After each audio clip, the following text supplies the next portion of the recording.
ಅಧಿವೇಶನ ಮುಕ್ತಾಯಗೊಂಡ ಮರುದಿನವೇ ವಿರೋಧ ಪಕ್ಷ ಬಿಜೆಪಿ ಮತ್ತೊಂದು ಹೋರಾಟ ಘೋಷಣೆ ಮಾಡಿದೆ. ರಾಯಚೂರಿನಿಂದ ಬಳ್ಳಾರಿವರೆಗೆ ಪಾದಯಾತ್ರೆ ಮಾಡುವುದಾಗಿ ಪ್ರಕಟಿಸಿದೆ. ಸೆಪ್ಟೆಂಬರ್ 1ರಿಂದ 10ನೇ ತಾರೀಕಿನವರೆಗೆ ಪಾದಯಾತ್ರೆ ನಡೆಯಲಿದೆ. ಕೇಂದ್ರ ಸಚಿವ ಪ್ರಹ್ಲಾದ್ ಜೋಶಿ ರಾಯಚೂರು ಜಿಲ್ಲೆಯ ಗುರುಗುಂಟಾದಲ್ಲಿ ಪಾದಯಾತ್ರೆಗೆ ಚಾಲನೆ ನೀಡಲಿದ್ದಾರೆ. ರಾಯಚೂರು ಜಿಲ್ಲೆಯಿಂದ ಪ್ರಾರಂಭ ಆಗ್ತಕ್ಕಂಥ ನಮ್ಮ ಈ ಪಾದಯಾತ್ರೆ ಬಳ್ಳಾರಿನಲ್ಲಿ ಸಮಾರೋಪ ಆಗ್ತದೆ. ಸುಮಾರು 190ರಿಂದ 200 ಕಿಲೋಮೀಟರ್ ಅಷ್ಟು ಪಾದಯಾತ್ರೆ ಇದಾಗ್ತದೆ. ಏನು 1ನೇ ತಾರೀಕು ಉದ್ಘಾಟನೆ ಆಗ್ತದೆ. ನಮ್ಮ ಕೇಂದ್ರ ಸಚಿವರಾಗಿರುವಂತಹ ಗೌರವಾನ್ವಿತ ಪ್ರಹ್ಲಾದ್ ಜೋಶಿ ಅವರು ಬರ್ತಾ ಇದ್ದಾರೆ. ಅವರಿಗೆ ಪಾದಯಾತ್ರೆ ಉದ್ಘಾಟನೆ ಮಾಡ್ತಾ ಇದ್ದಾರೆ.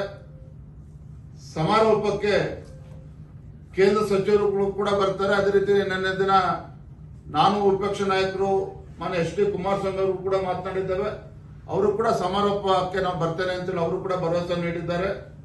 ಒಟ್ಟಾರೆಯಾಗಿ ನಮ್ಮ ಉದ್ದೇಶ, ಈ ಪಾದಯಾತ್ರೆ ಉದ್ದೇಶ ಈ ಜನ ವಿರೋಧಿ, ಬಡವರ ವಿರೋಧಿ, ರೈತ ವಿರೋಧಿ ಮತ್ತೆ ಯುವಕರ ವಿರೋಧಿ ಮತ್ತು ಅಭಿವೃದ್ಧಿ ವಿರೋಧಿ ಕಾಂಗ್ರೆಸ್ ಸರ್ಕಾರವನ್ನ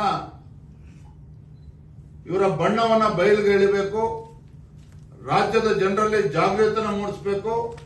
ಭ್ರಷ್ಟ ಸಚಿವರನ್ನ ಕೈ ಬಿಡಬೇಕು. ಎಲ್ಲ ವಿಚಾರಗಳನ್ನು ತೆಗೆದುಕೊಂಡು ನಾವು ಸೆಪ್ಟೆಂಬರ್ 1ನೇ ತಾರೀಕಿಂದ 10 ದಿನಗಳ ಕಾಲ ಪಾದಯಾತ್ರೆಯನ್ನ ಮಾಡಬೇಕು ಅಂತ ಈಗಾಗಲೇ ನಿರ್ಧಾರವನ್ನು ಮಾಡಿದ್ದೇವೆ.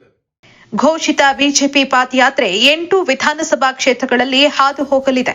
ಇದರಲ್ಲಿ 4 ಪರಿಶಿಷ್ಟ ವರ್ಗದ ಕ್ಷೇತ್ರಗಳು ಕೂಡ ಒಳಗೊಳ್ಳಲಿವೆ. ರಾಯಚೂರು ಜಿಲ್ಲೆಯ ಗುರಗುಂಟದಿಂದ ಆರಂಭವಾಗಿ ಲಿಂಗಸುಗೂರು, ಮಸ್ಕಿ, ಸಿಂಧನೂರು, ಶಿರಗುಪ್ಪ, ತೆಕ್ಕಲಕೋಟೆ, ಸಿಂದಗೇರಿ ಮೂಲಕ ಬಳ್ಳಾರಿ ತಲುಪಲಿದೆ. ಒಟ್ಟು 170 ಕಿಲೋಮೀಟರ್ ಪಾದಯಾತ್ರೆಯ ಬಳಿಕ ಬಳ್ಳಾರಿ ನಗರದಲ್ಲಿ ಸೆಪ್ಟೆಂಬರ್ 10ರಂದು ಬೃಹತ್ ಸಾರ್ವಜನಿಕ ಸಮಾವೇಶ ನಡೆಯಲಿದ್ದು, ಕೇಂದ್ರ ಸಚಿವ ಎಚ್ ಡಿ ಕುಮಾರಸ್ವಾಮಿ ಸಮಾರೋಪ ಸಮಾರಂಭದಲ್ಲಿ ಭಾಗವಹಿಸಲಿದ್ದಾರೆ. ಈಗಿನ ಮಾಹಿತಿಗಳ ಪ್ರಕಾರ ಜೆಡಿಎಸ್ ನಾಯಕರು ಪಾದಯಾತ್ರೆಯ ಉದ್ಘಾಟನೆ ಮತ್ತು ಸಮಾರೋಪ ಸಮಾರಂಭದಲ್ಲಿ ಮಾತ್ರ ಪಾಲ್ಗೊಳ್ತಾ ಇದ್ದು, ಉಳಿದಂತೆ ಬಿಜೆಪಿ ನಾಯಕರೇ ಮುಂದುವರಿಯಲಿದ್ದಾರೆ. ಪಾದಯಾತ್ರೆಯ ಮೂಲಕ ಕಲ್ಯಾಣ ಕರ್ನಾಟಕ ಭಾಗದಲ್ಲಿ ವಾಲ್ಮೀಕಿ ಸಮುದಾಯದ ಮತಗಳನ್ನು ಗಟ್ಟಿಗೊಳಿಸುವ ಪ್ರಯತ್ನವನ್ನ ಬಿಜೆಪಿ ಮಾಡೋದಕ್ಕೆ ಹೊರಟಿದೆ.